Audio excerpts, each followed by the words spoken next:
Welcome. In today's guide, we're going to walk you through the updated steps on how to view your story activity on Facebook. Whether you're curious about your past interactions or simply want to keep track of your activity, this tutorial will show you exactly how to do it. Let's get started.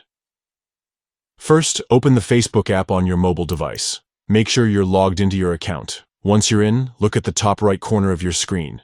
You'll see 3 horizontal lines. This is often referred to as the menu icon. Tap on it. Next, scroll down until you find the option labeled Settings and Privacy.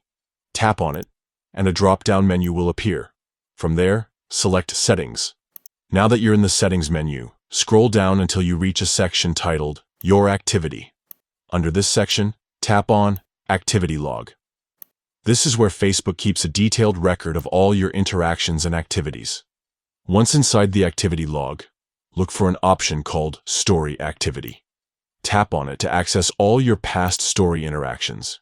Here, you'll be able to see a list of reactions and replies related to your Facebook stories. And that's it. By following these simple steps, you can easily view and manage your story activity on Facebook. If this guide was helpful, don't forget to share it with others who might find it useful. Thank you for watching, and see you next time.